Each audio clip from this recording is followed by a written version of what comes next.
This guy got me out of bed. That's right, that's right. We can start with that. So on that note, we have Laurent Garnier here. Out of bed. Just out of bed. Out of bed. Preparing for his set on Thursday night at Coda as part of the 3-year anniversary party. And welcome back to Canada.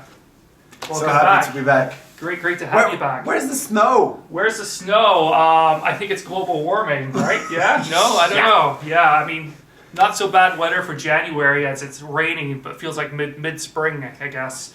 You're back to Canada. You're back on a mini North American tour, which kicks off tonight at Coda. And then where else are you playing this weekend? I'm doing Igloo Fest in Montreal, and then I'm going straight to New York to play at Output for the 4th birthday party.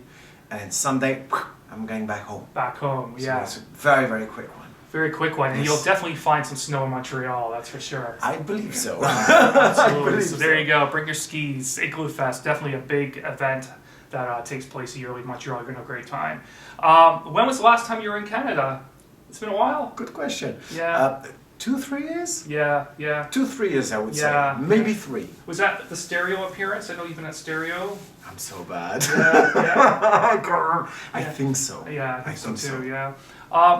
On your way over to Canada, is there sort of a vision you have in terms of how you're going to play? Me? Yeah. Like, is there, are we a different sound? Do we accept a different sound compared to Europe?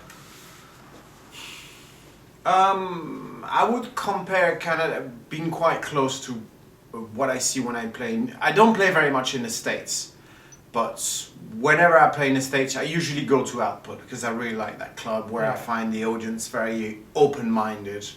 The problem is I don't think I do enough sets in Canada or America to be able to judge properly the scene. Right. You know, it's not by going just to Output in New York or just coming here at Coda or Stereo or maybe doing one club in Montreal that I know about the whole of Canada scene. Right. So I think I don't know enough to be able to judge. Yeah. But the thing is, I only go back to places I enjoy myself, or countries or cities I enjoy myself. I never go back to place I don't like.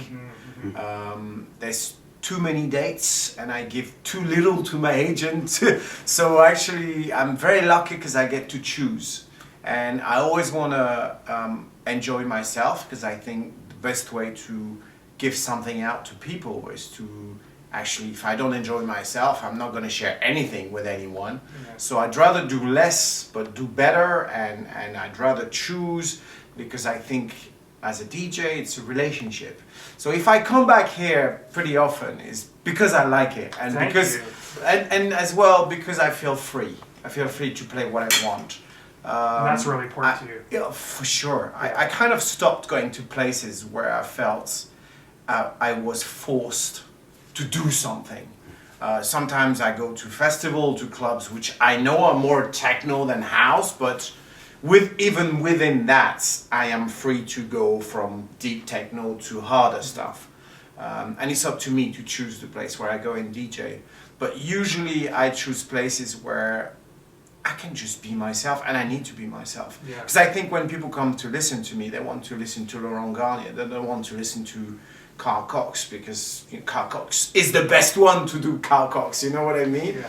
So I think I need to be as honest as I can.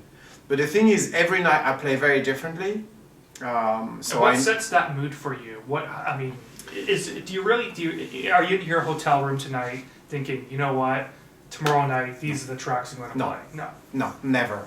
For me, it's only happening when I get there. Yeah. From what the person before me plays, how do I feel the vibe, the last track the person before me is going to play, and even though I might feel I need to change it, I need to follow it, and sometimes I follow and I don't think it's a good idea, so sometimes I just change.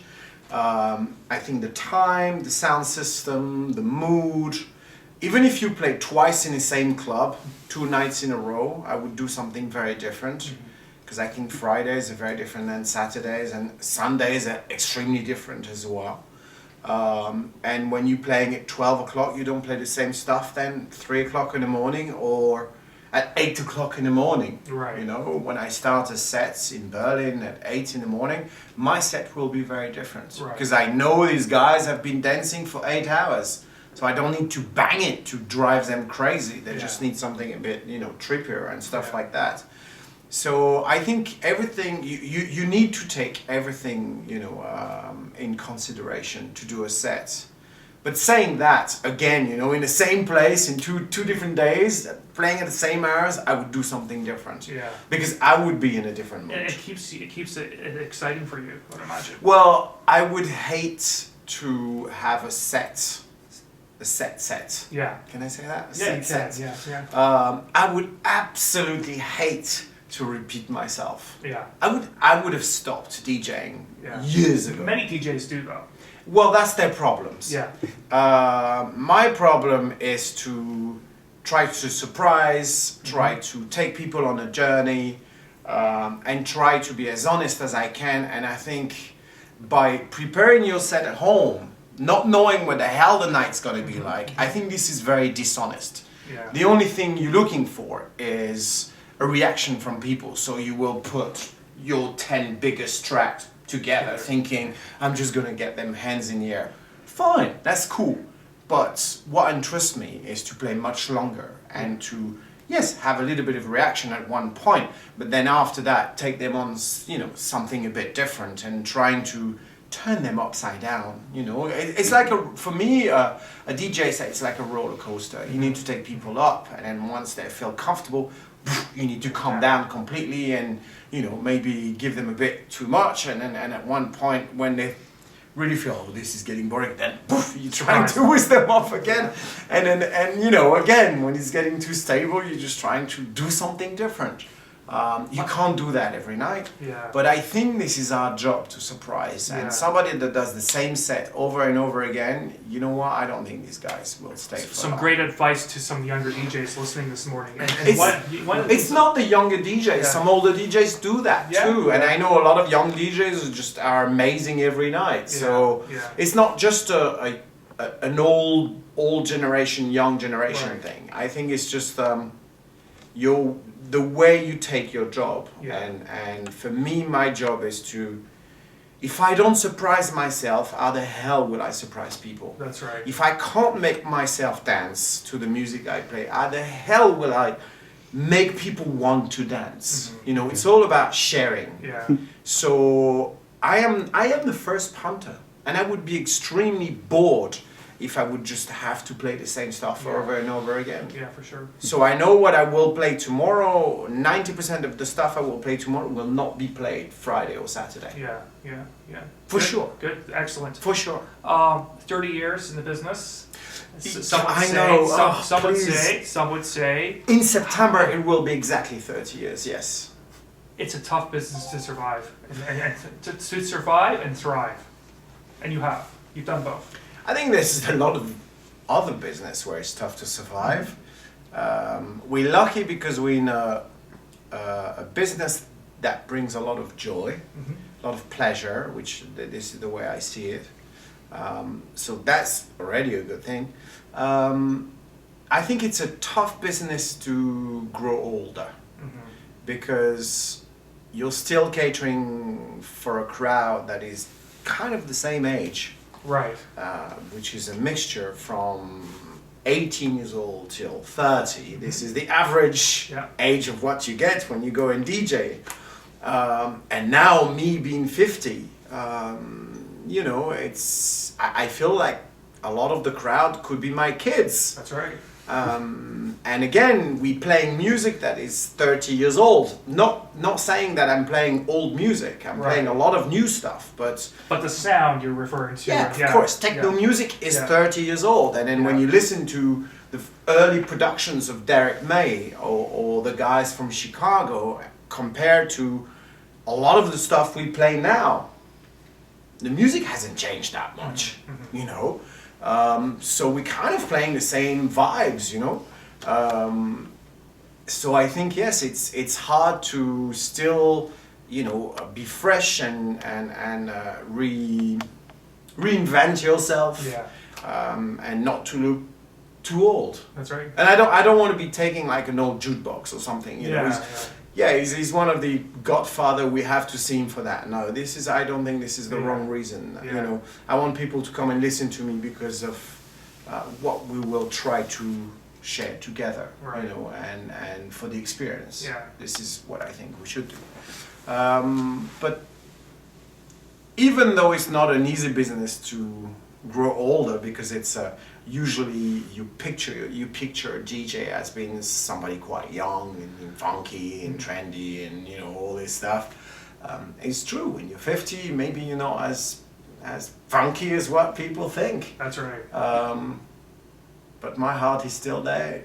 Believe me for that. And you're there big time still. So congratulations to you. You came out with a book in 2003 in French, an autobiography, and then released in English in 2015. So, okay, it's a bit more complicated than that. The first edition of the book came out in 2003. Yeah. That edition got signed once we released it in France, and it did very well in France. We signed it to Japan, we did Spain, we did Russia, Germany, and then a few other countries. And then I always wanted to do it in England. So at one point I got the book translated, not knowing if we were going to be able to release it anywhere in England. And then when we nearly got to sign the English version, that was 8 years, it was about 2010, 2011, so 9 years after the release of the first edition, I had to ring the how do you call it? The edition, the publisher. Yeah, I had to ring the French publisher to tell them maybe we might release the book in England, and we thinking with David, which is the guy I wrote the book with, we're thinking about maybe writing an extra 10 pages. Right, because time had passed. Yes, exactly. It's been, 8 years had passed, 8 or 9 years. And the publisher said, well, if you do a bit more than 6 to 10 pages, if you give us a full chapter, we'll stop the publishing of the book now, and then we will reprint with the new chapter. So we went, this is quite a nice deal. And at the end, we did an extra 6 chapters. So we covered the last 9, 10 years that passed, which was a very important time because vinyl kind of disappeared. And I know vinyl now is coming back. Apparently it's now back then, huge. I know, but when we re-released the book in 2013, vinyl was gone. MP3 took over completely. That was the biggest revolution for the last 10 years. The festivals grew bigger and bigger. A lot of the clubs were closing because of gentrification in a lot of major cities. What can I say? We had a lot to say about Berlin because Berlin became the capital of club, the world capital of clubbing. So there was a lot of things to say. So we did 6 chapters. And then we re-released the book in France, and then we released the book in English. Yeah. So the book in English is the combination of the 2 editions, which I'm very happy about because it covers 25 years. And some incredible stories in that book, not just about music, but not just about me, about experience, and not just about you. Yeah, because the purpose of the book was not to tell my story. It was more like telling the story of house and techno music. Yeah. Of course, you can't say everything, but we tried to say as much as we could, to be as honest as we could, to be as simple as we could, not to drown people with too many names and references, which sometimes, doesn't talk to people. We wanted to stay simple. This is why when we talk about a style of music or some artist, we usually have playlists on the side. You can go and listen to the playlist on my website. We try to keep it quite simple for everybody to be able to read it.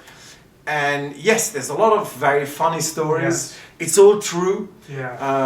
It's nightlife. There has to be funny stories. Of course there is. And we had the luck to be able to interview people like Sven Vath, Jeff Mills, Derek May, and Carl Cox, and even David Guetta, because in the new part, we had to talk about him as well, because I know a lot of people are dissing him because of his Right. commercial side. EDM stuff and all Yes, that. but at the end of the day, we couldn't tell a story and not having him in the book, because he was there in France right at the beginning, Yeah. playing really cool stuff, playing proper house music.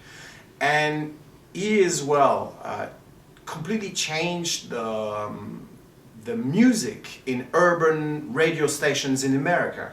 By producing the music he produced at He was one one point. of the first ones out of Europe to do these. For things. sure, Yeah, you know, yeah. urban radio station were playing a lot of R&B and That's hip hop, and then at one point I thought, this dance music is quite exciting, and this is when he did a couple of hits, and they completely changed the way, you know, the way they played their music, and this is why as well he was definitely part of the explosion of EDM. So we couldn't miss him. So as I've known David for a long time, we thought it was only honest to talk about him and explain his story, as well as talking to James Murphy, because for me both stories belong in the book. Then, you know, you listen to the music you want, and I'm very clear about this in the book. You know, David is an old friend of mine, but we never speak about music, never, because You can't. we never agree about music. But at the end of the day, he's actually a very nice guy. Right. But we don't talk about music. Yeah. Which is fine. It's absolutely fine by me. You know what? I truly love the guy. Yeah. And he's after 25 years, I've known him nearly 30 years. I know if I send him a text now, within 5 minutes he'll answer me. And he's one of the very rare ones, which he's always there. Yeah. Always. So I you know, this is quite important. Do you read a lot? I do, but I Someone don't. who wrote a book or co-authored a book. Okay, let's be honest. I never wrote anything before that because I'm really bad in Right. orthograph, like really bad. But now I've kind of not as complex. You know, I'm not as complex. No, you can't say complex. In French, you say complex, complexé. How do you say that in English? I'm scared of writing because I'm bad at Grammar, exactly. spelling. But now I'm get getting that. much better because of the book and Yeah. other things I wrote. I'm okay now. I read a lot, but I don't read books as novels and fictions and stuff like that. I read a hell of a lot of biographies. Yeah. And then sometimes when I work on a subject, I've been doing some stuff, writing scenario and stuff like that. I've read tons of books about cinema and producers and stuff like that. And before that, tons of books about musicians and biographies. I love biographies. Yeah. Funny enough. Who do you find really interesting out there? You know, weirdly enough, I read really strange biographies. Yeah, Like yeah. I even read Johnny Halliday's one, which is Yeah. which I really don't like his music, but I wanted to know about his story. Right. One of the last one I read, again, it's gonna sound really strange. It's a friend of mine who gave it to me, and he said, "I know this is a strange one, but read it, you'll love it." And it was the biography of Billy Idol. Oh, nice. And Yeah. quite That's frankly, so strange. Yeah. It is strange Yeah. because it turned out a bit quite commercial, but the beginning of his story, where he met the Sex Pistols right at the beginning, where he's the one who opened the very first punk club in London. All his story was amazing. Yeah. That was brilliant. Yeah. And then, you know, I read biography about Jazzman, and I read a brilliant one about Monk, brilliant one about Nina Simone. Yeah. And then after that, it will be a French actor or Right. So kind of all over the place. really but strange stuff. Interested in the human experience. Exactly, Yeah, but yeah. not like history books or not Right. like biography of Napoleon and people like that. No, I read a lot of stuff about either cinema, a lot of cinema and a lot of music. Yeah. Any current productions you're working on, or anything you want to do in the future in terms of? Well, I have music-wise. music-wise, I have an EP coming out on Yeah. Compact. Spicer actually, Yeah. which is a sub-label of Compacts. There's a 3-track coming on that, and I think it's coming. I know I redone the mix this week because I just bought some new monitors, and then I rang Michael and I said, "Michael, I'm really sorry, but I had to redo the mixes, and I know he already cut the vinyl, so it's like, oh, I think we're gonna have to delay it, but I think it's gonna come in March or April, Yeah. something like that. Yeah. Then I have a track on a compilation for a 10th anniversary for a French label called Scriptum. Mhm. Have you heard of them? No. Super good Yeah, yeah. techno label. The guy who owns the label is called Electric Rescue. He's a really, really cool producer. So that's coming out as well in March or Yeah, April. Great. So still heavily involved in producing music. Oh yeah. And then next week when I'm going home, I've got a remix to do for Christian Smith. Yeah. Then after that, we are talking with an English guy called Copy Paste Soul, which is a really good friend of mine, and I love his music. We're talking about doing a track together. We're talking with another French producer, a guy called Mad Ben, to do a track together. We've spoke as well with Arnaud Robotini that we might do something together as well. All these guys are my friends, so Yeah. I'm really back into making some music, Yeah. and then I have other plans music-wise, but it's not done yet. Yeah, not set in stone yet, For yeah. sure I'm gonna make some music. Yeah, Yes, this yeah. is the good time for me. I just Yeah. bought new monitors. Yeah. Very excited. You gotta check them. It's use really them, cool. right? It's really cool. So tonight at Coda, you're set for Toronto. One of the. I don't know what I'm places- gonna play. Don't ask me. I just asked you that. One of the places you love coming to. What do you love about Toronto? I mean, do you? What I love do you- about do you get a Canada, chance- Yeah. I love Canada actually. I Yeah. love, funnily enough, I know Toronto looks a bit like America when you in the city, Right. but you guys, I feel you're much closer to Europeans than Americans can be. Thank you very, For thank you sure, very much. for sure. and it's the kind of the Americanized place where I feel kind of home. Yeah. Yeah. Montreal is different because Montreal they speak French, so it's even like more. home. Yeah, it's a bit like home, Montreal. Yeah. But Toronto, I like that. I like that vibe where you feel you're far away from home. It's got this American taste, but you're much closer. Yeah. I feel much closer to the people. Yeah. Thank you very much. Okay. Good luck tonight. Pleasure.